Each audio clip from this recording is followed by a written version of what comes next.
until you see somebody doing the thing who you can relate to personally, it's a lot harder to see yourself getting to the end goal.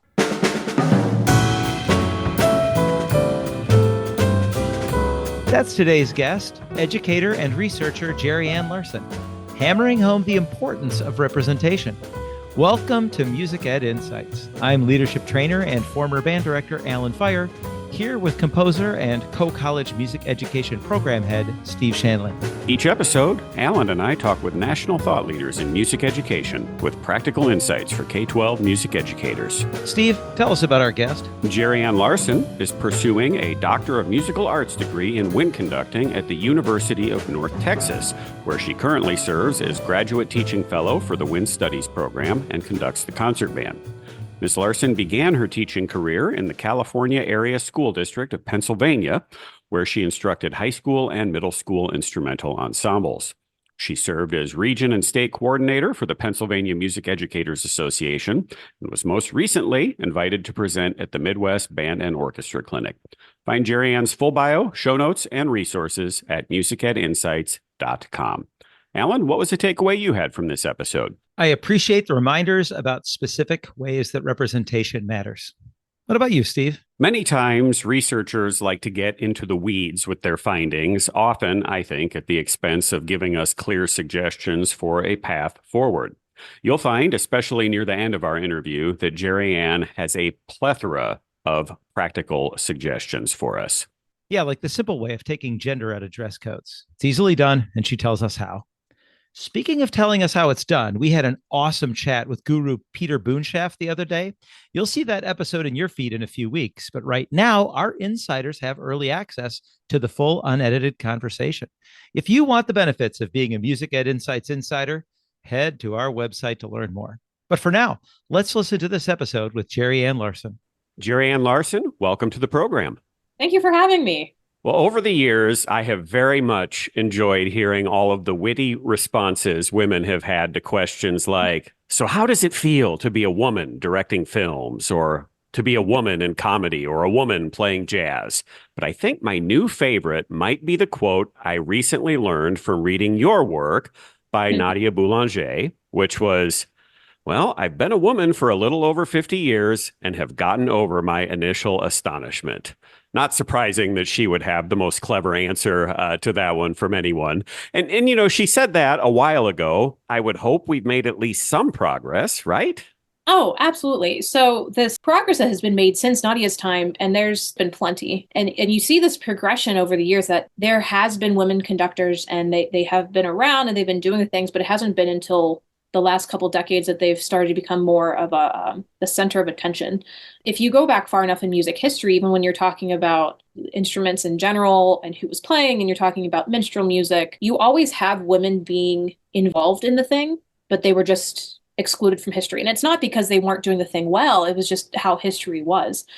Part of the problem for that was, besides not being the thing to do in society, a lot of these women, how they were perceived by their musical peers or in the musical community at all, it could affect their social status. So they might be really good pianists, they might be very good violinists, vocalists, you name it.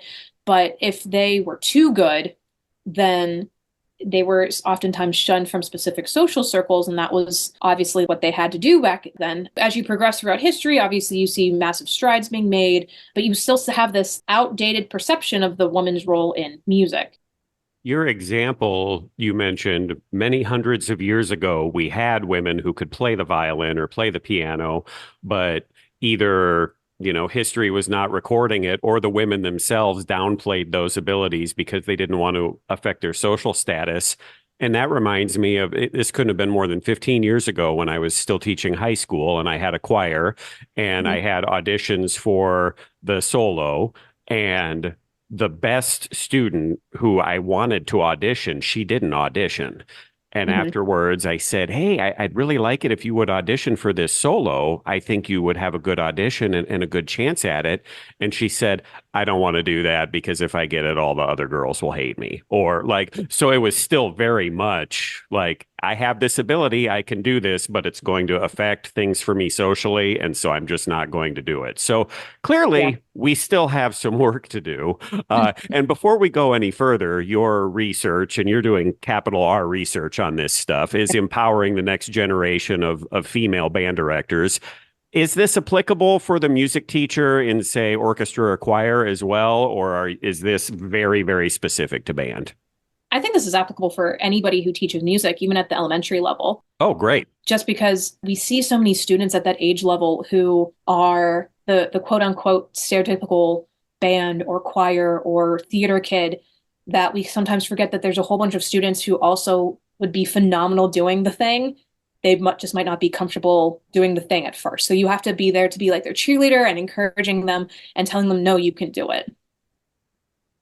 So when I hear empower the next generation of female band directors, that sounds like there could be a few, underlying problems that we're trying to solve in terms of we have the female band directors, but they don't feel empowered, or because they don't feel empowered, we don't have enough of them. In Iowa right now, I think we actually have more female band directors than male band directors when I go to the state conference. Is this uncommon? And if it's not, then what exactly are the problems that you are seeing or measuring? First off, go Iowa for having that many female band directors. I've been to TMEA, OMEA, and PMEA, the different states I've been in. And at all of those, you see so many women band directors. And what you come to find out is a lot of them are teaching middle school band, but a lot of those people, they do great in the middle school setting and they want to teach the middle school band setting. But a lot of them feel like they can't break out of that middle school, junior high mindset. It's kind of disheartening to see those women who are put in those situations and they feel like they can't branch out or they can't do something different. A lot of these masses of women band directors do phenomenal work at the middle school and they want to stay there. But a lot of them feel like they can't, get to the high school level, or if they do get to the high school level, they can't get a job in a district where they feel like they can do the thing confidently or outspokenly and trusting their gut all the time. Going back to your initial comment about having so many women directors, there are pockets of the United States where that's true. You have plenty of strong women band directors teaching high school, middle school, junior high, college, and it doesn't seem to be a perceived problem per se. However, when you get into different pockets of the United States, it reverts to almost a pre-Title IX era back in like the 60s and 70s. And part of this presentation that I gave at Midwest with my friends, 3 of us had taught in an area that was like that and 1 of us had not. And one of the biggest things we came across was there's all these women who want to be band directors at the high school level, collegiate level, but there's not a whole lot of representation.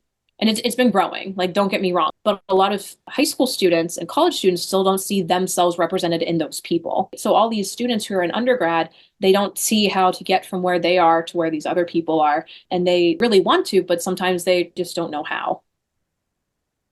So anecdotally, my experience here in Iowa is that if you are female and teaching elementary band or middle school, junior high band, you don't feel a lack of power, that there is empowerment there. And if anything, with the gender stereotyping and everything that everyone expects, they're almost more empowered the younger the students are. They're like, yes, this is great. I'm a woman. Of course, I would be good with the young ones. But what I'm seeing in terms of, yeah, I'm not good enough for this, or I'm not getting enough support for this, just kind of ramps up as the age of the pupil gets older. Is that kind of basically what you're seeing as well?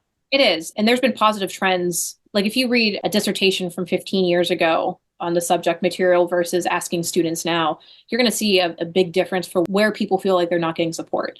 However, one of the things that tends to stay stagnant longer is the community and band parents, just because they're remembering their times when they were in band, or these grandparents remembering when they were in band and what it was like. So it's this new thing for them that they're just not comfortable doing it. It's the same thing wherever you go, and no matter what subject area, you always have parents who are hesitant to try things that are new.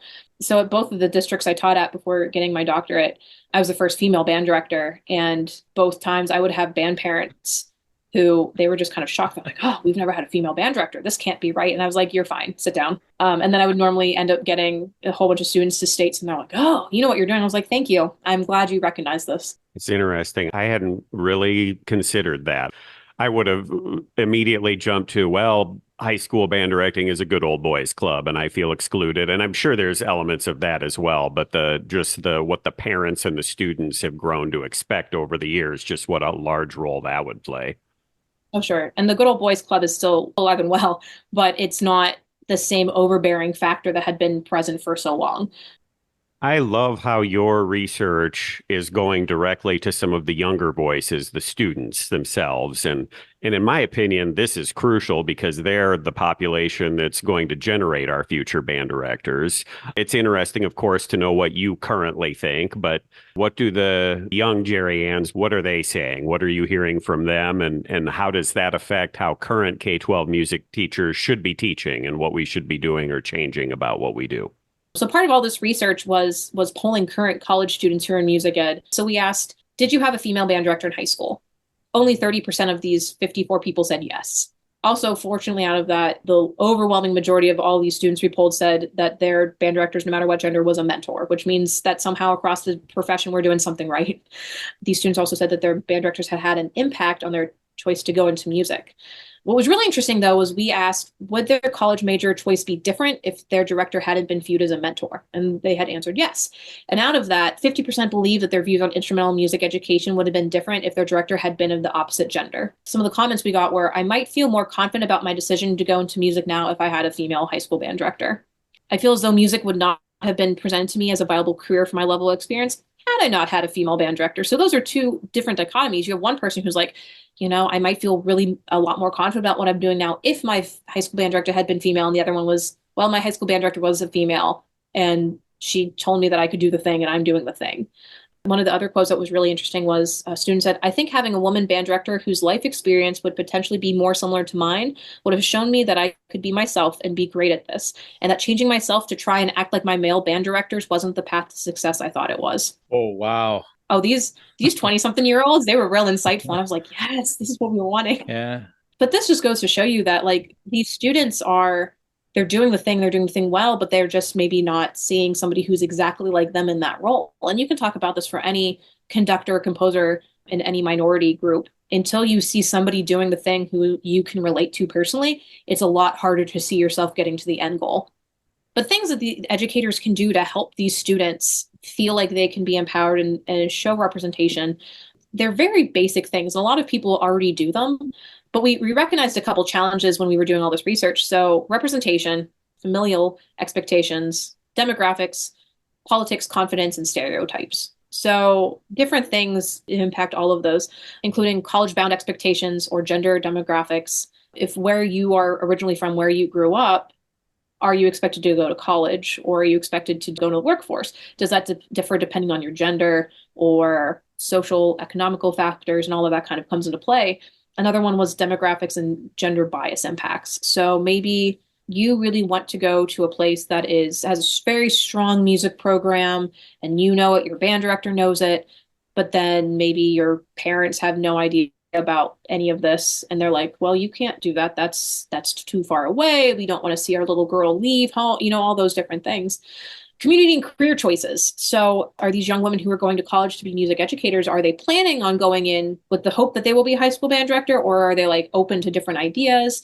Maybe they're not super strong on an instrument, but maybe they're really great vocalist. Are they still interested in doing the high school level? Maybe they want to help out with band. And we kind of took all those into consideration. Different social circles and family considerations. Like if you grew up in a household where you are a very tight-knit family and you're expected to be at your great grandma's niece's uncle's 18th birthday for his girlfriend, like take your pick. Like if you're expected to be at those things just because of how your family functions, then that pulls away from the individual feeling like they can commit the time to the high school level band program, which we came across a couple times.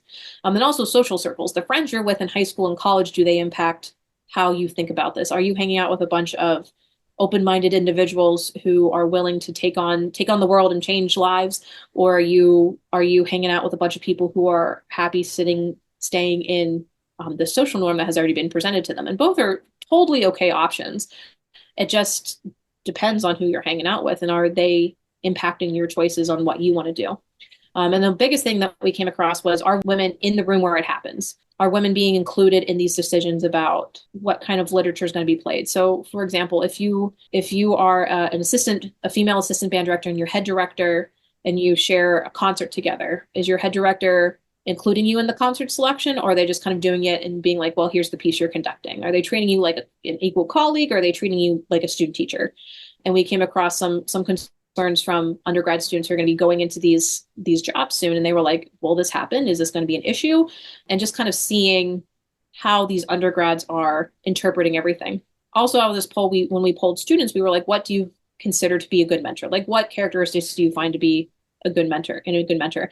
And they were saying things like intelligent, enthusiastic, adaptive, creative, in control without being controlling, respectful, fair, organized, all the stuff that you want to see out of a good leader.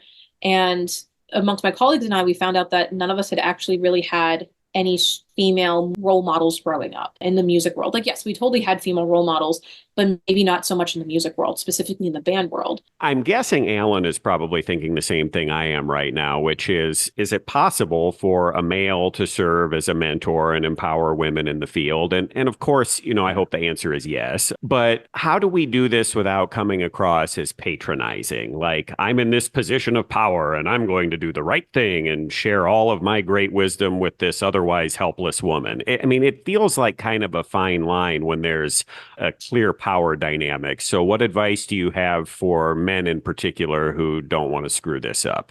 Oh, of course. So be consistent in daily practices. If you greet all of your students a specific way and just be general, like, do you do it by first name? Do you last name?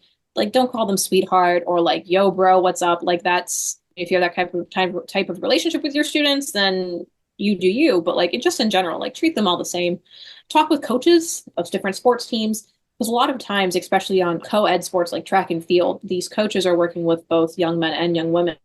How do they address it? See what they're doing. And also at a school level, your administration would probably appreciate if you were kind of using the same lingo across different mediums. Understand and appreciate that sometimes your students will need guidance. They may need gender specific guidance. So say you have, if you're a guy teaching high school band and you have this young woman who's a phenomenal flute player, and you just don't feel like you're getting through to them, ask for help. Ask your female high school band director friends from a different district, like, hey, would you mind talking to them? They might be interested in going into music, but I don't feel like I'm a good person for them to talk to. Just be aware that you might not be the end all be all, but also be a model. How you interact with people, not just women, but everybody in general, and model the behavior that you want your students to then have when they're teaching. Would you want your students to go out and be gender specific? And like, if you're looking at your students 10 years down the road, would you cringe if you're like, oh, they got that behavior from me? Or would you be like, oh, good, this is nice. Some other things would just be, instead of using like I said, stereotypical terms like sweetheart or darling, just use generic terms like musicians, performers, professionals, those types of terms. Instead of discussing instruments with a specific tone based on gender, use a more general understanding. So when I was teaching middle school band and we would have, instrument selection nights, I was very proud of myself my first year teaching middle school. And I had a couple of guys who were like, oh, we want to play flute. And they sounded good. Like, they made the nice first sound. They did everything that you're supposed to on beginner band, like instrument selection night. And you're like, yes. And I had some of my admin, they were like, no, we're not downing that choice. But we're like, isn't that unusual? And I was like, if they sound good, then no. There's still this preconceived idea that if you play flute or you play clarinet or you play a quote unquote ladylike instrument, that you can only do those. Meanwhile, like more masculine instruments or percussion or saxophone, tuba, all those things. Meanwhile, I found that most of my best tuba players who I would have in high school normally started on clarinet or flute, and they just had the lung capacity that I was like, hey, I need a couple more tubas for junior high band. And they transitioned over really well. But yeah, so just making sure that when you're talking about instruments, you're not talking with a specific gender in mind when you're talking about that instrument. When you're, especially at the high school level, categorizing attire for concerts, instead of being like, well, this is the men's option, this is the women's option, guys wear tuxedos, women wear dresses, maybe have option one, option two. So you can have option one could be like, all black, make sure you have a black jacket, black pants. Option two could be a full length black skirt. Like, they can still have those specific clothing items on them. Just how you categorize them makes a huge difference. And then also, everyone's experiences shape our perception of people. So if your interactions with female colleagues and students, no matter the gender, it might be diminishing leadership potential when your students see you interacting with them. So this could be like, you need to be the first one to support your female identifying colleagues and students as professionals. And this could be something as easy as like, they won a district award. Congratulate them. Don't be that person who's like, oh, don't do that. Just get out there and be like, oh my gosh, that's so great that you won this award. That's amazing. And just be supportive of them no matter what. I think it's cool that you're constantly taking the long view and looking at like, what can we do now for the future. Mhm. Steve's asking, is it possible for a male to serve as a mentor and help empower women in the field without being patronizing? And the answers are mostly about our interactions with our students. And Steve, when you asked the question, I felt like you were expecting answers related to our interactions mostly with our current grown-up adult female colleagues, right? but but maybe I'm not saying it's too late for that. I feel like you might be saying they're fine. Let's think about the future some more. I don't know. Am I picking up on that? No, absolutely. Like, don't get me wrong. I still like it when my colleagues are like, Jerianne, that was great. You did such a good job. But I remember thinking back in it to like, when I was an undergrad and just being very unsure about what my choices were about did I play this excerpt well? How did my audition sound? All these things. And it's just the fact that they're still younger and they're inexperienced. And I feel like we need to make sure that they feel supported across all the gambits. For current mentorship, like I said, just if you have a colleague that wins an award, congratulate them. I have definitely worked with people before who I had male colleagues who congratulate me right off the gate for something, and others who they felt like they were, I don't know, like it wasn't a big deal, even though it kind of was. And just making sure that you treat everybody the same. And this goes for your students, for your colleagues, and just acknowledging that somebody did something good when it's expected. One of the biggest things is that coming across this, you have two mindsets when it comes to female band directors. You either have the people who are like, oh, it's not a problem. It was a problem back in the 70s and now it's fine. Or you have the people who are like, it's still a huge problem. Nothing's been changed.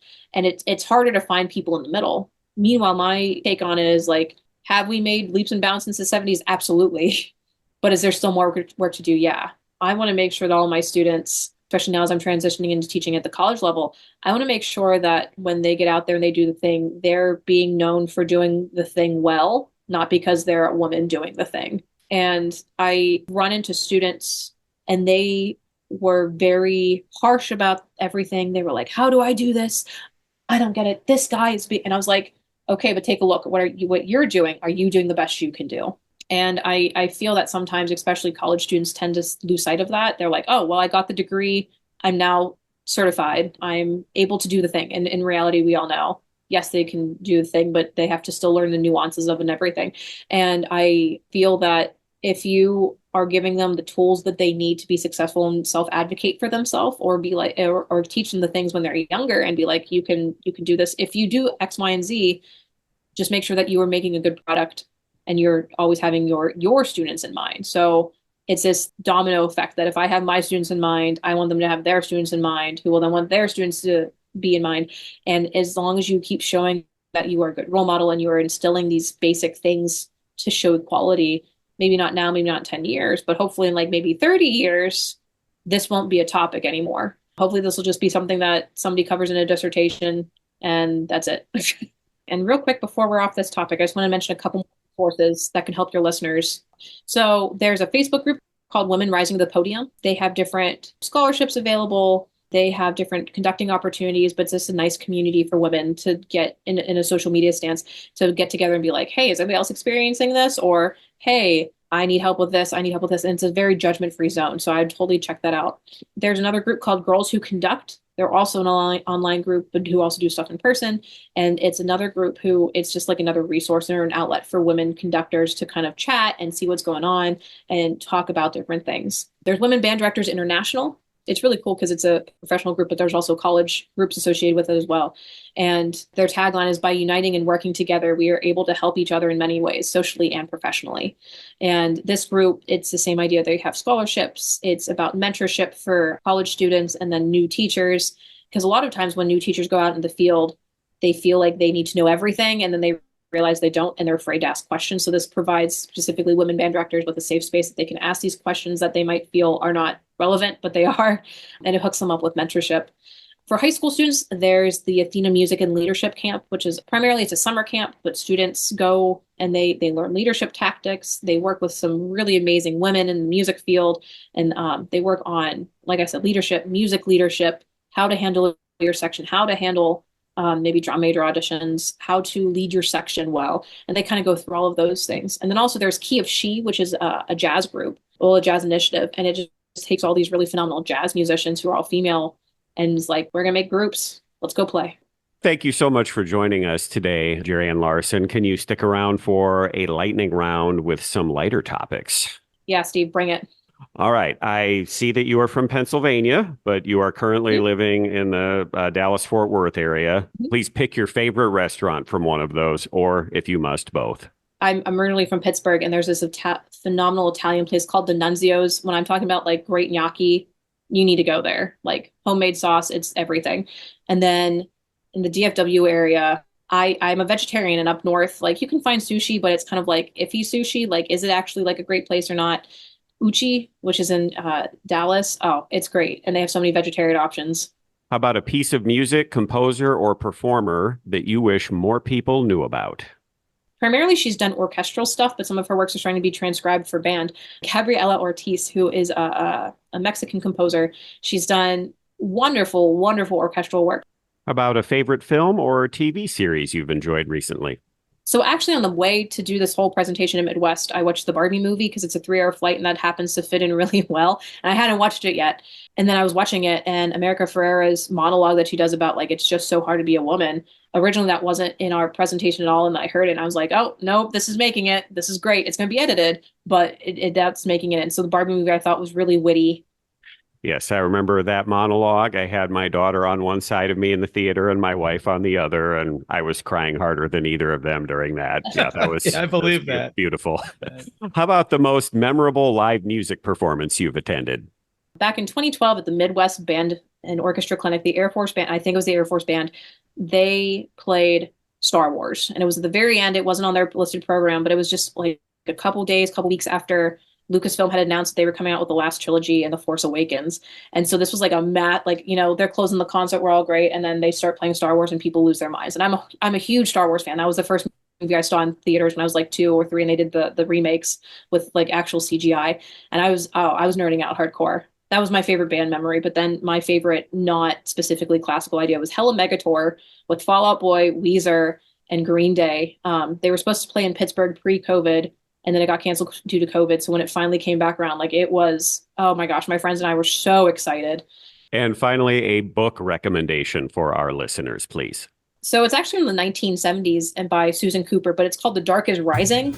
It's about British folklore, and it's a more youthful style novel, and there's 3 of them, but really, really great. A little bit of Arthurian legend type deal thrown in there with a little bit of mystic modernism. It was really cool. But then a more modern book would be Fourth Ring by Rebecca Yarros. Still in that like fantasy realm, but still really cool. Jerianne Larson, thank you very much for coming on the podcast and sharing all these thoughts with us. It's been great. Thank you for having me. This has been great. Thanks for listening to Music Ed Insights. We're supported by Group Dynamic, a leading provider of youth leadership workshops. Alan works with dozens of schools each year to help develop their leaders. Learn more at groupdynamic.net/youth-leadership. Or you could email me at alan@groupdynamic.net. Also sponsored by the Co-College Music Education Program. They've got a website too. Just click their link at our website or email me at shanley@coe.edu. Also, The Normal Design, helping normal companies and people create memorable, meaningful, and professional designs and branding. More at thenormaldesign.com. And Winterset Websites, website design and maintenance. wintersetwebsites.com. Our Facebook page is Music Ed Insights. Our website has program notes, links, and a one-page download of this episode's key takeaways. That's musicedinsights.com. New episodes generally drop every couple weeks on Monday. Get current. Stay relevant. Music Ed Insights.